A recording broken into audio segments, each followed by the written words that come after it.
Please welcome your keynote speaker, J.R. Martinez.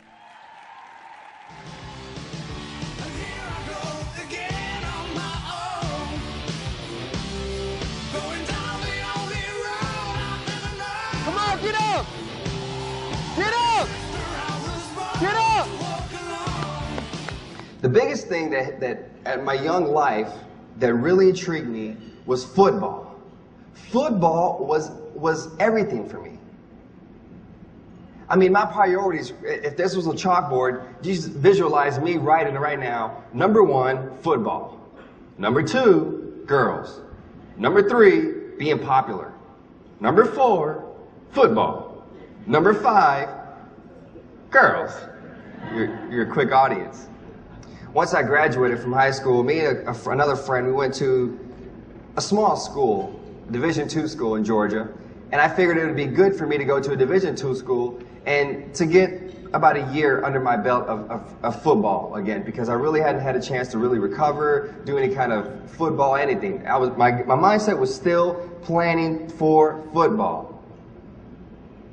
We take a tour of the campus, we meet the football coach, and the football coach says to me, "Oh, absolutely you can play here. Your coach has called me. He says you're a great player. I understand you have some injury, but you'll be fine." I'm happy. I'm 18 years old. I'm thinking to myself, I have it made. Just the way I planned, just the way I visioned it in my mind, it's going to happen for me. Until we come around that corner to the administration office, where they tell me I'm not eligible to play sports because I don't have the proper grades. I don't have the proper classes to meet NCAA rules. So I stayed in front of the TV, 18 years old, not doing anything, for about a month. And finally I see a commercial.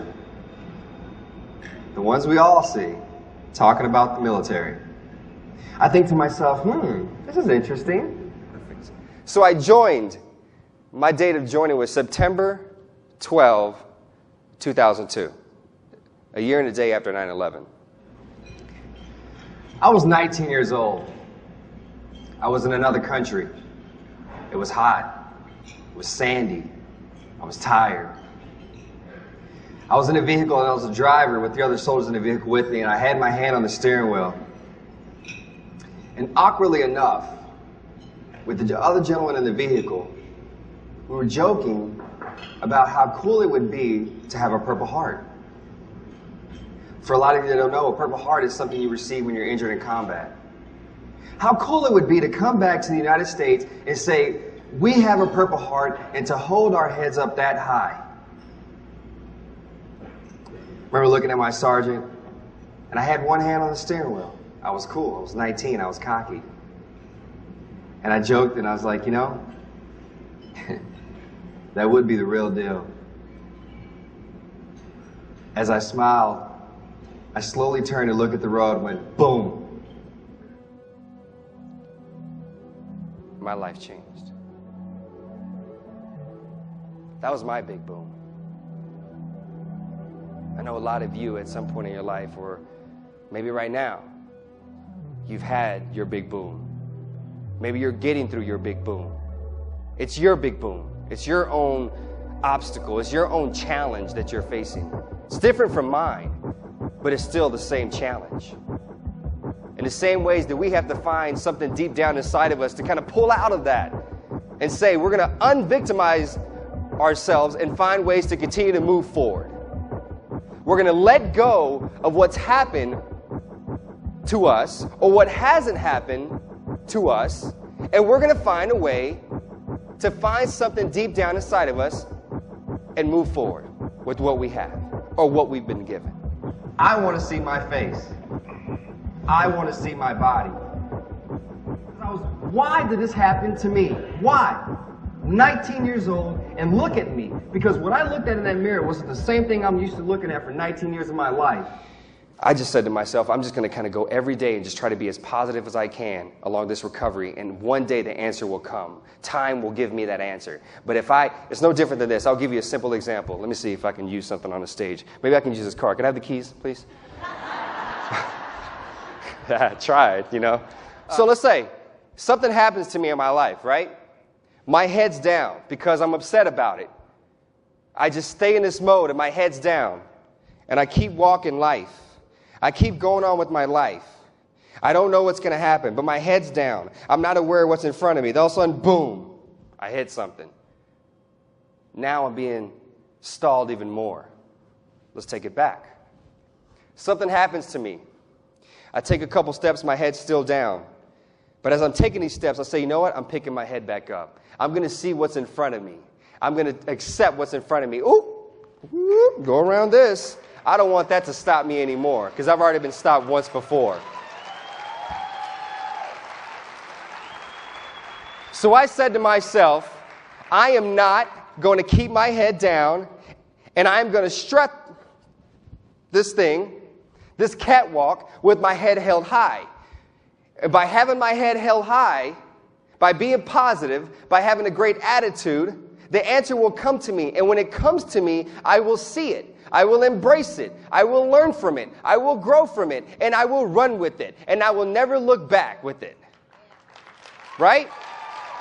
Many of you sitting right here, right now, thought your dream was gone. Something happened to you in your life. Something is happening to you in your life. You think your dream is gone. I thought my dream was gone. All right, so check this out. I'm going to end on this. An analogy. Because I know you guys have been looking at a clock, and you guys look at a clock throughout the whole day because you're in school. That's what I did. So I'm going to use this analogy. There's 12 and there's 6, right? 12 is at the top. 6 is at the bottom.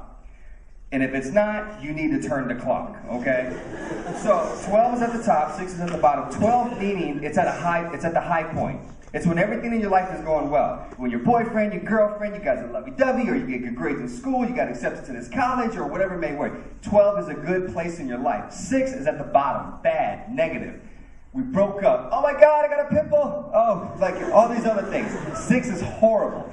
But look at that little red hand. You see it? Or that, you guys, from over there, you don't have to look at this one. You can look at that one. There's one right next to you. Or should I do this? Look at the red hand. So you look at the red hand and see how it keeps turning? How does it do that? There's batteries in it that work, right? Okay, so there's batteries that work in this thing for that red hand to go from 6 all the way back to 12. Well, if there's no batteries, it stops. It'll never get to 12. It'll stay right there. The point is this. When you're at 6 in your life and everything seems to not be going your way and it seems like it will never and not get better, you have to continue to put the batteries in it. You have to put your heart, your mind, your will, all those things in it to keep that red hand moving to get to 12 at a good place in your life. Always believe in yourself. Never let anyone pressure you to do something that you don't want to do. Look at people and look beyond the scars. Accept them for who they are. Love them for who they are. You have no idea what someone sitting next to you has been through. Like, I don't know what you've been through, but respect that person. Dream and dream big because it's free and no one can take it away from you. And never give up on your dreams. Peace. I'm out.